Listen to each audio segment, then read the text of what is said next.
You've been searching for the words he won't say, watching for the signs he won't show, waiting for the love he can't seem to express in any way you recognize.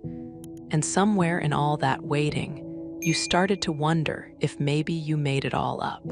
If maybe the connection you felt so deeply was just a story you told yourself to make sense of the way your soul lit up the first time you saw him. But here's what you don't realize yet. He's been speaking to you this entire time, not in the language you were taught to understand, not in the words you were conditioned to need, but in a frequency so subtle, so quiet, so deeply encoded in energy that your mind keeps missing what your soul already knows. His love language isn't silence, it's presence. It's not absence, it's protection. It's not distance. It's devotion that doesn't know how to wear the costume you were taught love should dress itself in. You feel it, don't you? That pull that makes no logical sense. That knowing that lives in your chest even when everything around you says you're wrong. Your heart does this thing, you know what I mean, when something true hits. It doesn't ask for proof. It doesn't need evidence. It just knows. And you've been knowing, even when he's quiet, even when he's far, even when every rational part of you screams to let it go. Something deeper holds on, not because you're desperate, but because your soul recognizes a language your mind hasn't learned to translate yet. If you felt this exact tension, this sacred confusion between what you know and what you see, I want you to know you're not imagining it. Drop a comment below and share where you are in your journey right now. Or simply type "I trust what my soul knows" to claim this frequency. And if these messages speak to the deepest part of you, subscribe so you never miss the transmissions that are meant to guide you home. Let's talk about what nobody prepared you for. The divine masculine doesn't love the way you were taught to recognize love. He doesn't show up with flowers and poetry and grand declarations that make your heart feel safe. He doesn't always text back quickly, or call when you need him to, or say the 3 words that would make everything make sense. And because of that, you've spent countless nights wondering if what you feel is real. If this connection that shook your entire world somehow left him untouched. If maybe you're more invested, more awake, more aware than he'll ever be. But here's the truth that's going to shift everything. The divine masculine's love language is so different from what you've been conditioned to expect, that you've been walking past his declarations of devotion without even recognizing them. You've been starving for words while he's been feeding you presence. You've been aching for confirmation while he's been offering you protection. You've been waiting for him to chase while he's been holding space in the only way his wounded heart knows how. Think about it. Really think about it. Have you noticed the way he shows up right when you're about to give up? Not with an explanation, not with an apology, just there, present. As if some invisible thread pulled him back into your orbit the moment you started to drift. Have you noticed how he remembers the smallest details you mentioned months ago? Things you didn't even realize you said. Things that mattered to you in passing, but clearly landed somewhere deep in him. Have you noticed the way he watches you when he thinks you're not looking? That gaze that holds more than any words could carry. That presence that says everything his mouth can't form into sentences. This is his love language, and you've been translating it as indifference because it doesn't match the dictionary you were given. The divine masculine loves through action, through energy, through a kind of silent devotion that the feminine often misreads as apathy. Because we live in a world that taught us love must announce itself. Love must perform.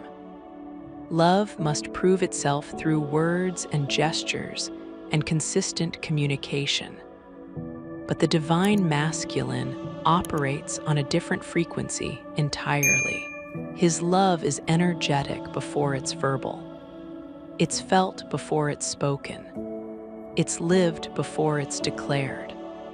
And when you're a divine feminine who's been cracked wide open by this connection, who feels everything, who processes through emotion and intuition and heart-centered knowing, his silence can feel like rejection. His distance can feel like abandonment. His quiet presence can feel like absence. But what if you've been reading the language wrong this entire time? Let me show you what his love actually looks like when you know how to see it.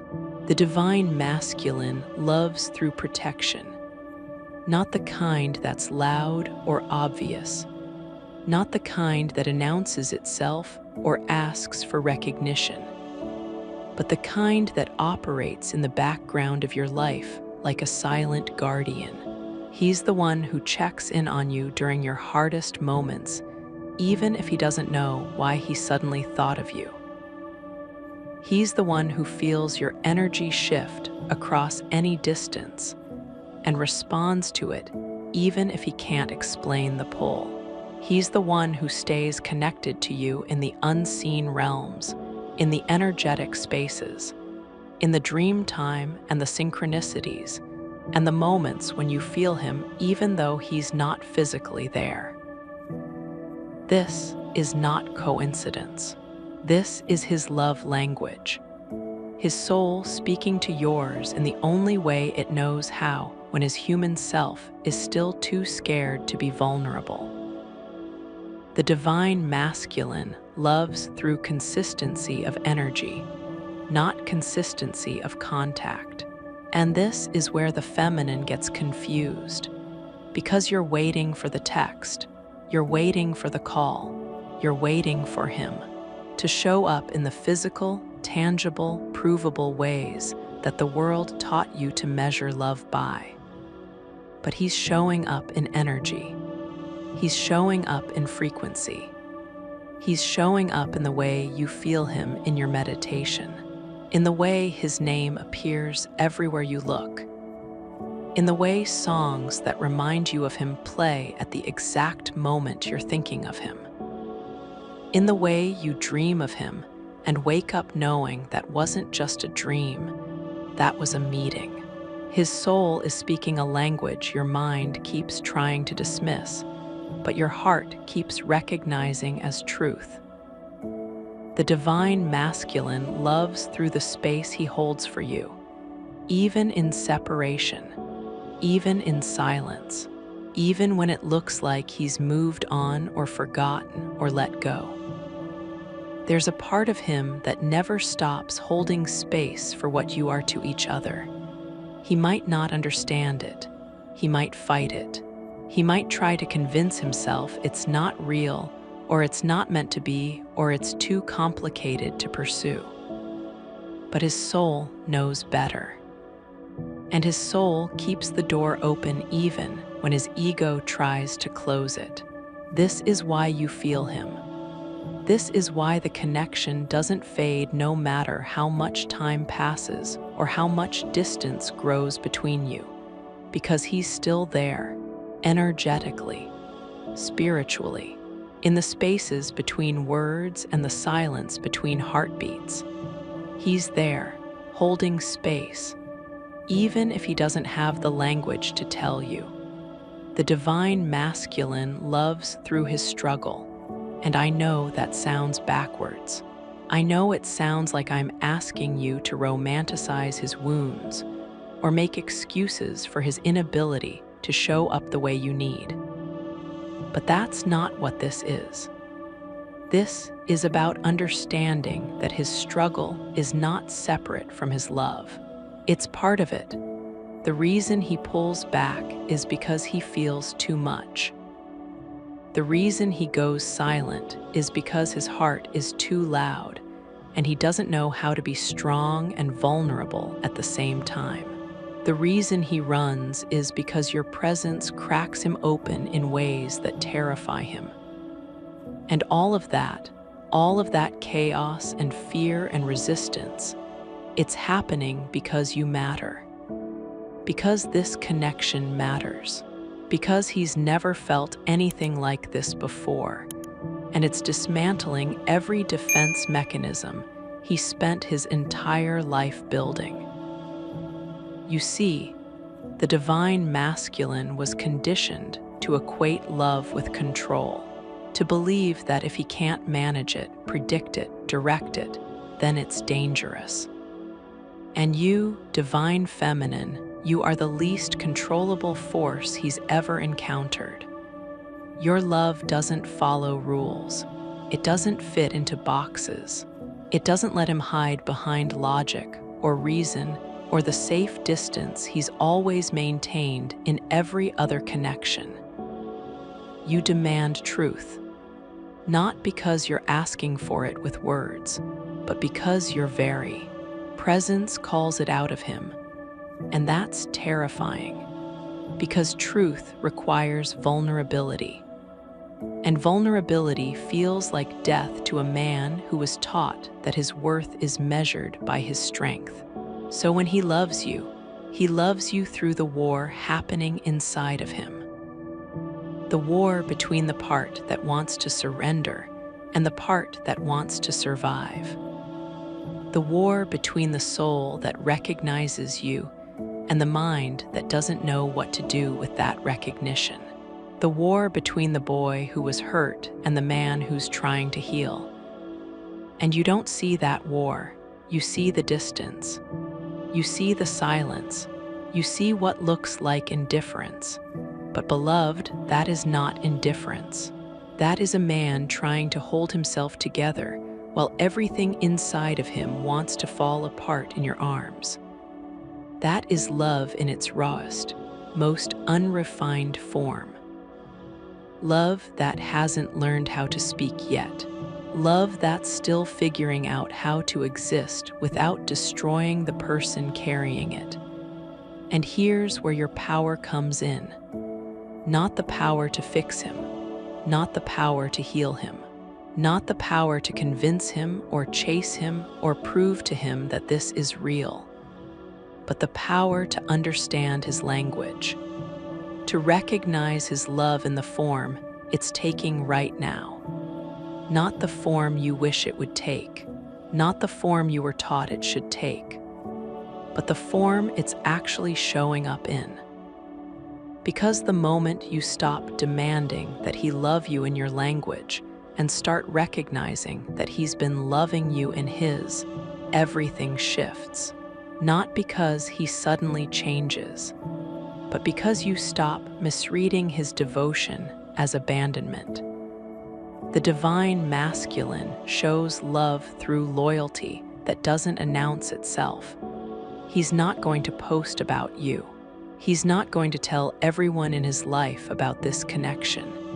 He might not even fully claim it out loud. But watch what he does. Watch how he keeps coming back even when he swore he was done. Watch how he can't fully let you go no matter how hard he tries. Watch how other connections don't satisfy him the way they used to because you awaken something in him that can't be put back to sleep. That's loyalty. That's devotion. That's love in a language that doesn't need an audience or validation or public declaration. It just is. The divine masculine shows love through the way he grows because of you. Not for you, because of you. There's a difference. He's not changing himself to win you or keep you or prove himself worthy of you. He's changing because your presence in his life, even if it's just energetic, even if you haven't spoken in months, your presence is a mirror. And that mirror is showing him everything he's been avoiding, every wound he's been running from, every pattern he's been repeating, every wall he's been hiding behind. And slowly, painfully, often without even realizing it's because of you, he starts to heal. He starts to grow. He starts to become the version of himself that can actually hold this connection. And that growth, that transformation, that's his love language. That's him saying, "You matter enough for me to face the darkest parts of myself." The divine masculine shows love through presence that transcends the physical. This is the part that sounds the most mystical, but it's the most real. You feel him in meditation. You feel him in your dreams. You feel him in the moments when you're alone, and suddenly you're not alone anymore. There's a warmth. There's a presence. There's an energy that wraps around you like an invisible embrace. And your logical mind tries to dismiss it, tries to say you're making it up, tries to convince you it's just wishful thinking or loneliness or your imagination running wild. But your soul knows better. Your soul recognizes his frequency, and his soul is reaching for yours in the only space where he feels safe enough to be completely honest. The energetic space. The spiritual space, the space where his ego can't interfere, and his wounds can't build walls, and his fear can't make him run. This is where the divine masculine often loves the loudest, in the unseen, in the unfelt by anyone but you, in the sacred space between souls where words aren't necessary and explanations don't matter. And all that exists is the truth of what you are to each other. He meets you there, in the dream time, in the synchronicities, in the moments when you think of him and suddenly your phone lights up. In the times when you're struggling and you feel a shift in your energy like someone just sent you strength. That's him. That's his love language. That's his soul saying everything his human self is too afraid to say. But here's what you need to understand, beautiful soul. His love language is not an excuse for him to never grow. It's not a reason for you to accept breadcrumbs or half presents, or a connection that only exists in the energetic while he lives his physical life, as if you don't matter. Understanding his love language doesn't mean excusing his inability to show up. It means recognizing what's real while also honoring what you need. And sometimes what you need is for him to translate his energetic devotion into physical presence, to turn his silent loyalty into spoken truth, to transform his protective distance into vulnerable closeness. And that's valid. That's not you being demanding or impatient or not spiritual enough. That's you being human. That's you honoring that love, real love, sacred love, eventually has to exist in both realms. The energetic and the physical, the spiritual and the practical, the felt and the lived. So understanding his love language is the first step, but it's not the final destination. The final destination is a love that speaks both languages. A love where he learns to express in words and actions what his soul has been screaming in energy. A love where you learn to recognize his devotion even when it doesn't look like what you expected, while also holding the standard that eventually it needs to evolve. Because you're not here to spend your entire life translating a language he refuses to learn how to speak out loud.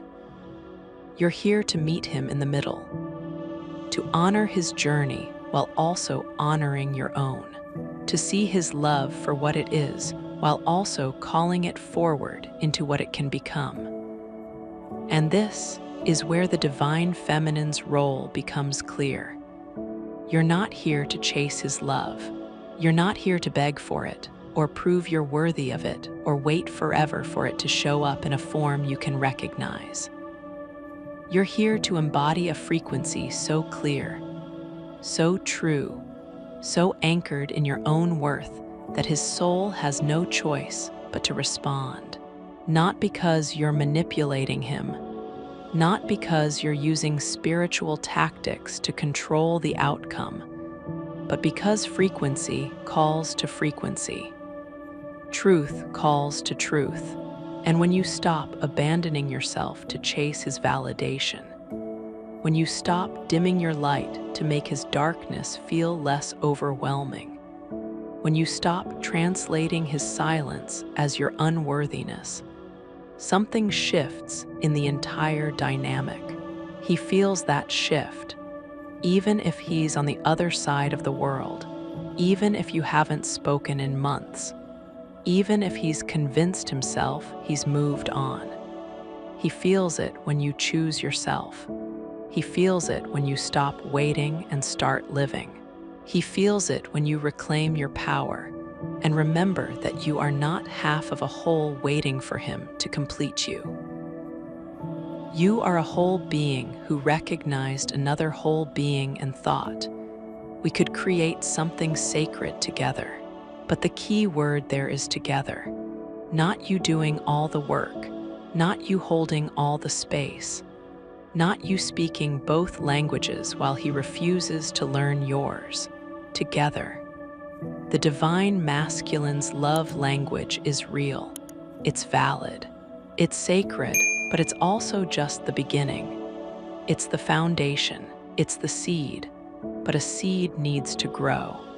And growth requires both souls doing their work. Him learning to speak. You learning to stop translating silence into your unworthiness. Him learning to show up. You learning to stop making excuses for his absence. Him learning vulnerability. You learning boundaries. Because understanding his love language without requiring it to evolve is not unconditional love. It's self-abandonment dressed up in spiritual bypassing. And you didn't come this far in your journey to abandon yourself now. So yes, see his love, recognize it, honor it. Understand that when he pulls back, it's often because he feels too much, not too little. Understand that when he's silent, his soul might be screaming. Understand that his love doesn't always look like yours, and that's okay.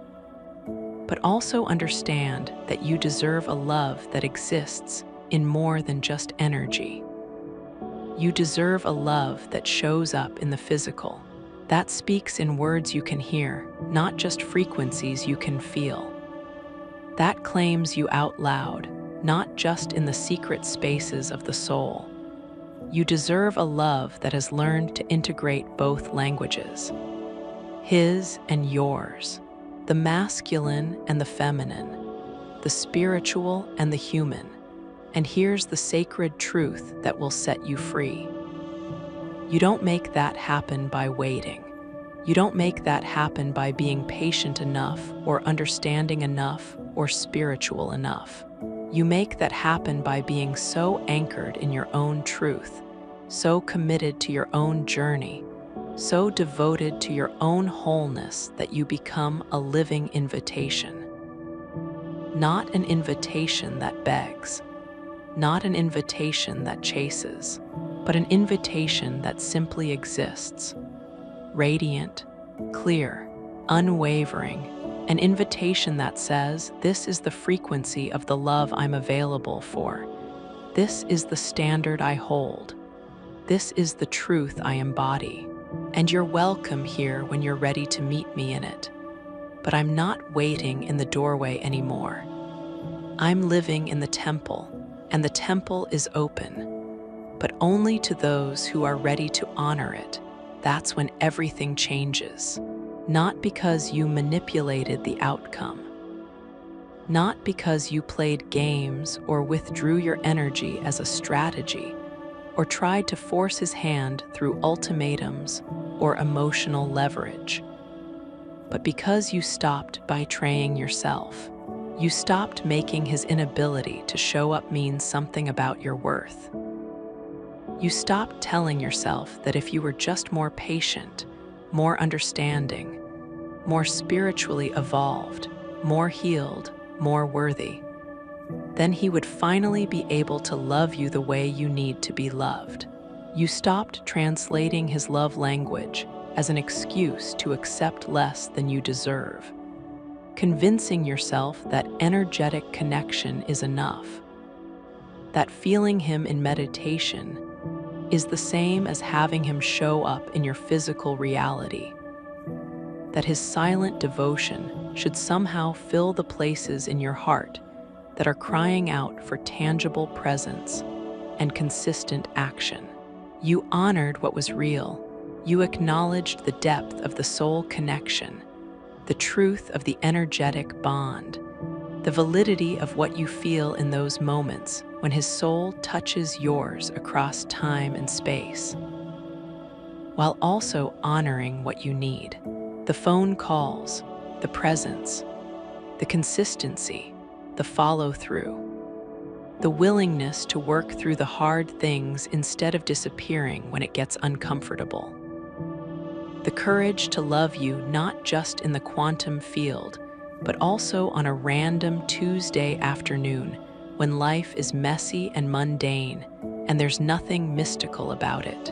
And in that space, in that frequency, when you're holding both truths simultaneously, without collapsing into either extreme of denial or desperation, the divine masculine has only two choices: rise to meet you, to step into the fullness of what this connection is asking him to become, to move beyond his comfort zone and his fear and his patterns and his wounding, to learn your language the way you've been learning his, to show up in form the way he's been showing up in energy, to make the connection real in all dimensions, not just the ones that feel safe to him, or watch you walk deeper into your own life without him, not as a punishment, not as an abandonment, not as you giving up on the connection or betraying the journey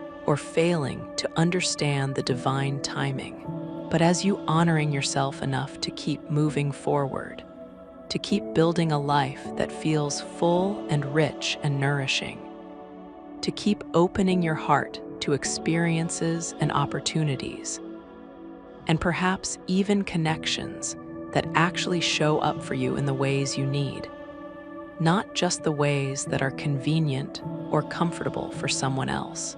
And if he's truly your twin flame, if this connection is truly sacred, if his soul truly recognizes yours at the deepest level of truth and remembrance, he will rise.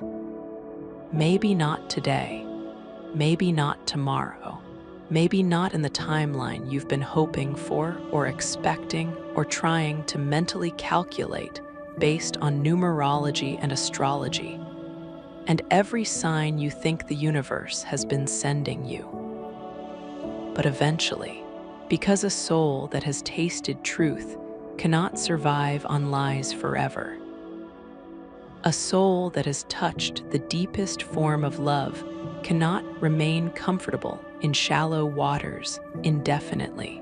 A soul that has recognized its mirror, its match, its divine counterpart, cannot permanently turn away from that recognition, no matter how much the human ego resists, or how deep the wounds run, or how strong the fear of that level of intimacy becomes. And you, beloved, you are truth.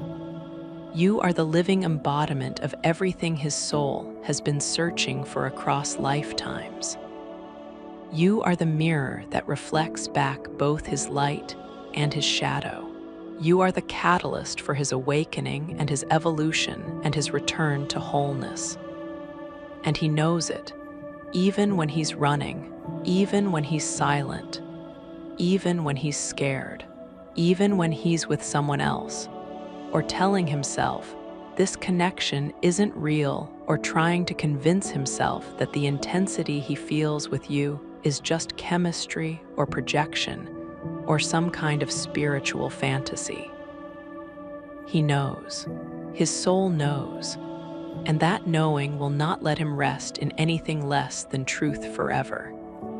So let this be your new understanding. His love language is not wrong. It's not invalid or meaningless or something to be dismissed or devalued. The energetic connection is real. The soul recognition is real.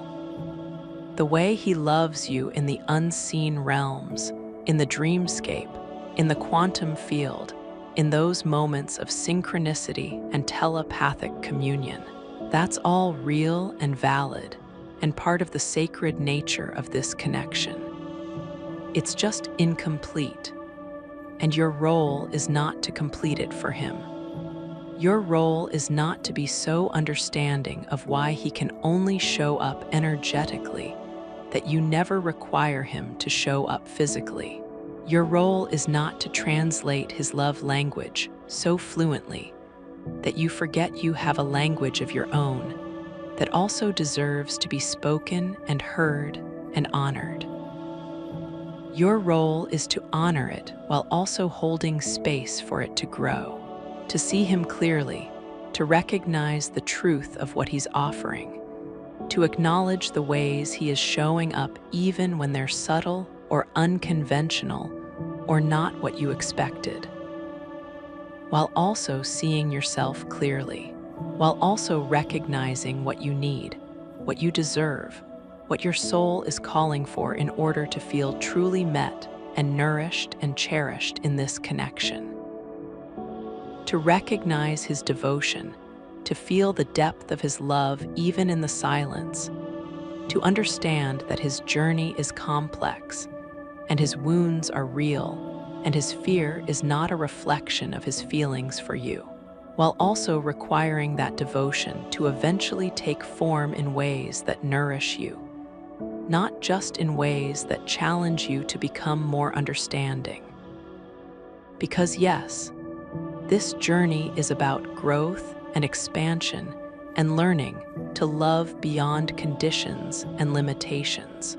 But it's not meant to be an endless exercise in accepting less than you need while calling it spiritual growth. It's not meant to be a lifetime of translating someone else's inability to show up as evidence of your own evolution. At some point, the growth needs to be mutual. At some point, the understanding needs to flow both ways. At some point, love needs to move from potential into reality. Because love, real love, sacred love, twin flame love, it's not just about understanding each other. It's not just about having compassion for each other's wounds and patience for each other's timing and acceptance of each other's limitations. That's part of it, yes. That's important. That's necessary. But it's not the destination. It's not the fullness of what this connection is meant to become. It's about meeting each other, actually meeting, in the middle, in the mess, in the physical reality where life happens and choices matter and love requires action, not just feeling. And meeting requires both people to move.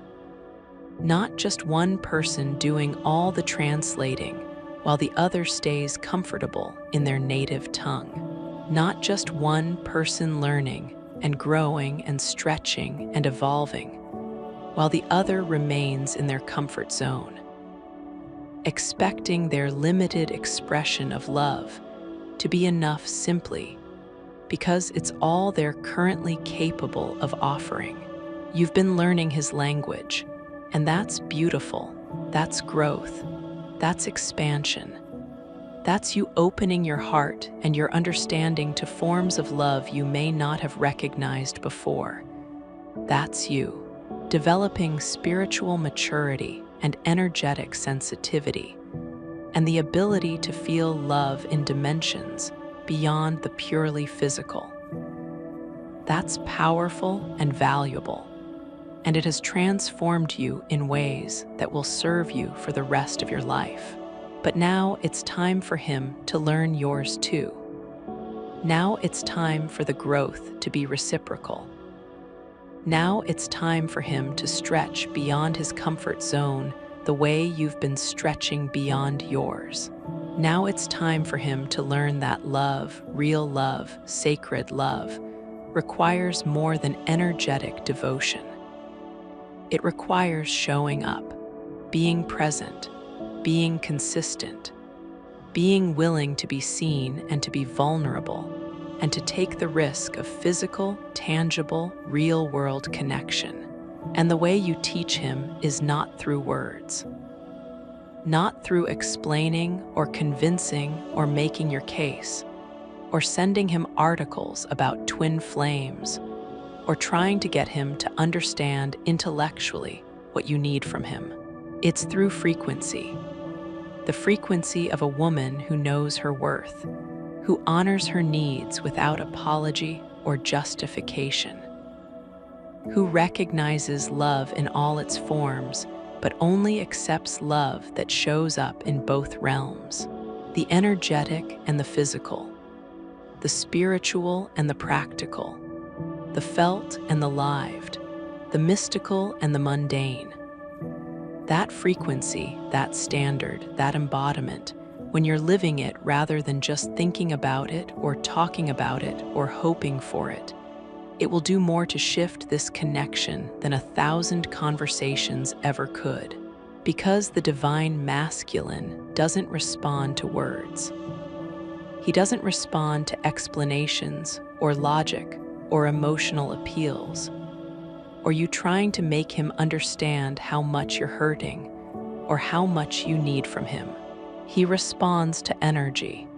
He responds to frequency. He responds to the truth of who you're being, not what you're saying.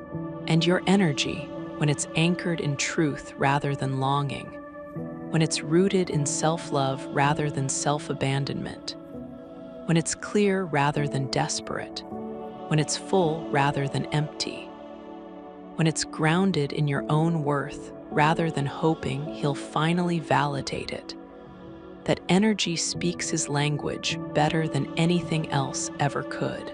That energy cuts through all his defenses and all his fears and all his stories about why he can't or shouldn't or isn't ready. That energy calls to his soul in a way that bypasses his wounded ego entirely. That energy is the invitation his higher self has been waiting for. The permission he didn't even know he needed to finally step into the fullness of what this connection is calling him to become.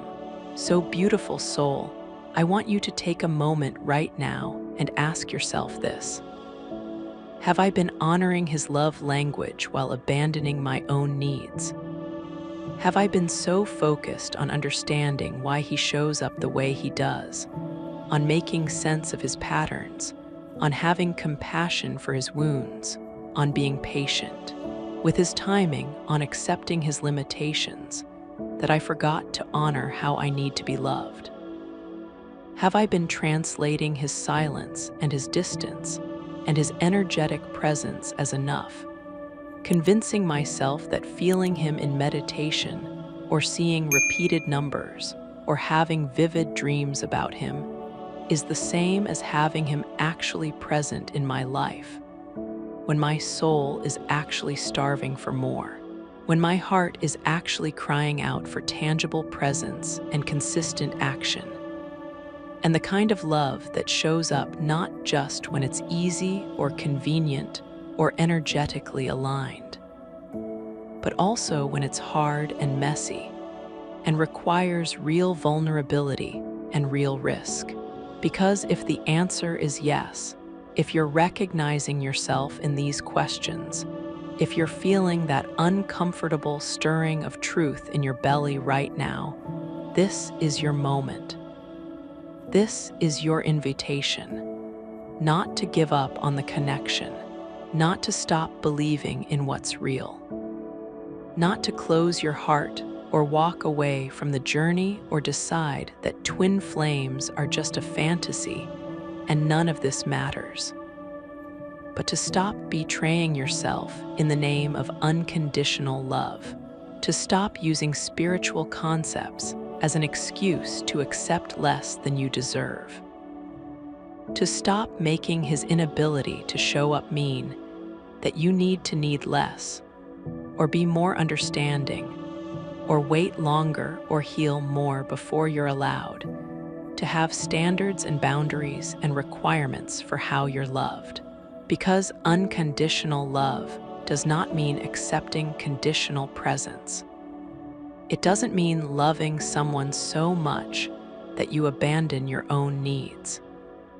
It doesn't mean being so understanding of their limitations that you never call them forward into their potential.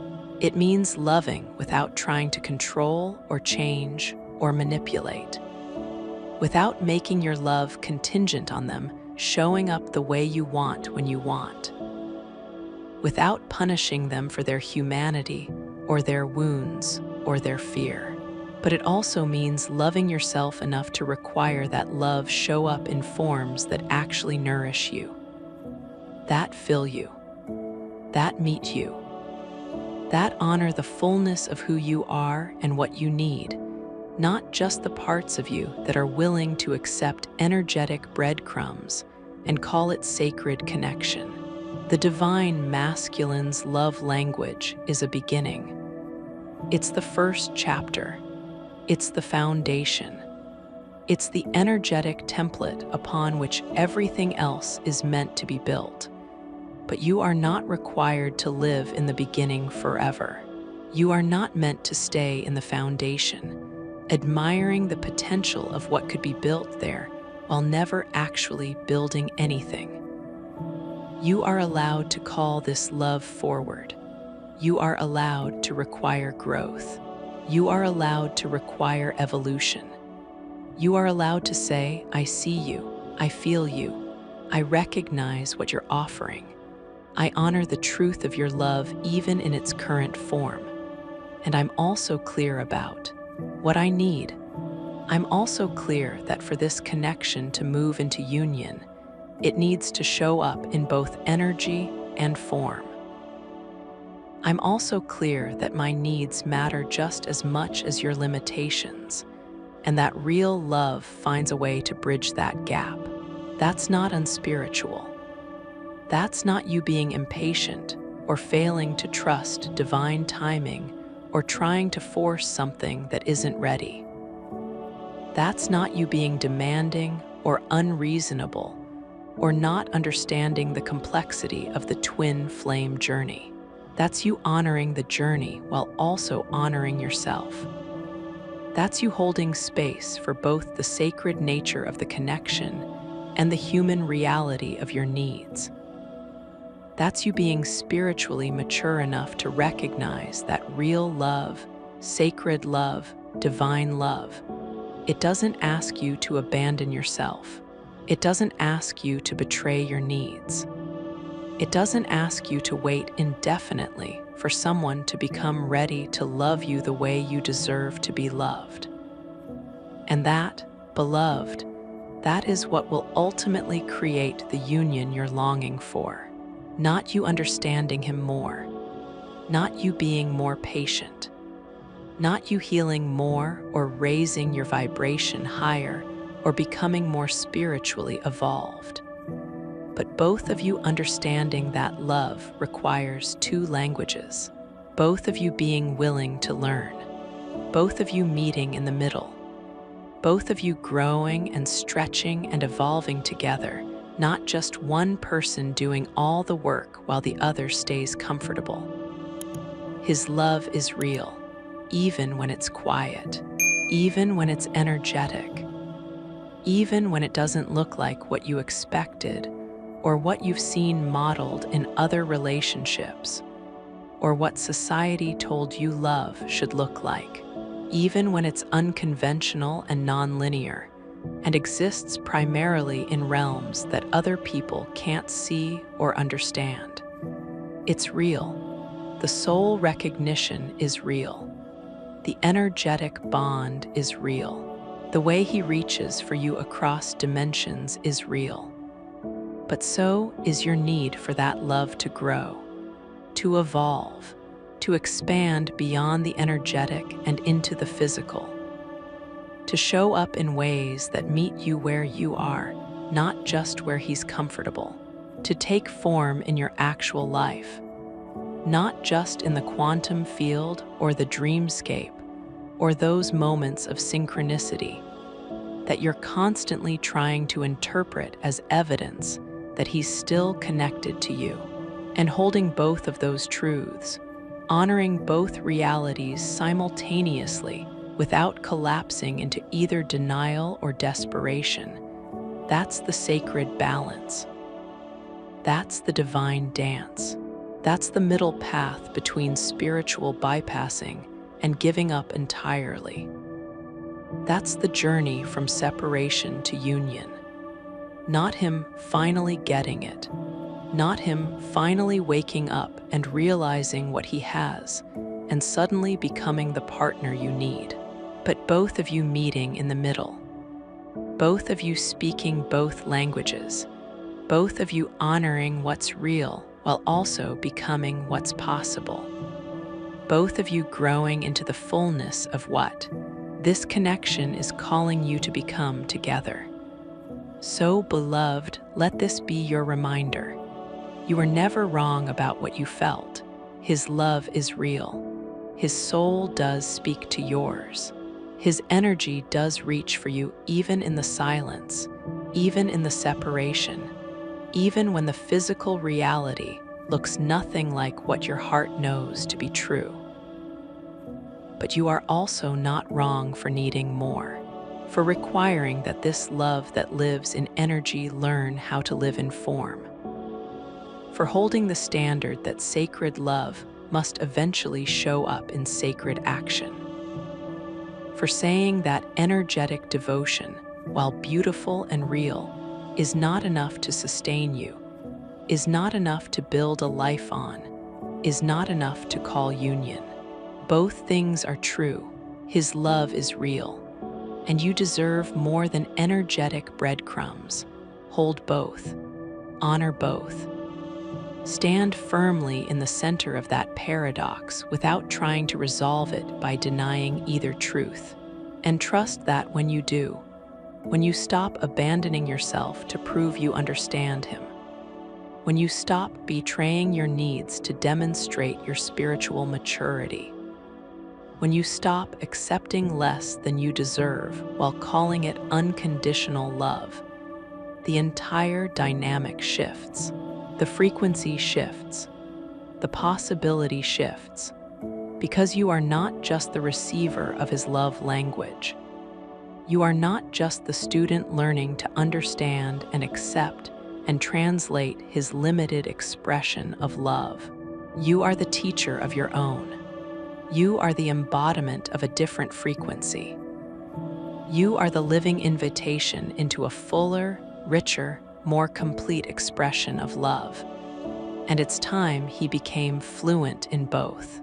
Tell me in the comments, have you recognized his love language in the energy, even when the words weren't there? And have you also honored what you need beyond the energetic? What does it look like for you to hold both truths at once? Your insight might be exactly what another soul needs to hear today. Because this journey, it's not about choosing between understanding him or honoring yourself. It's about doing both. And when you do, union doesn't just become possible, it becomes inevitable.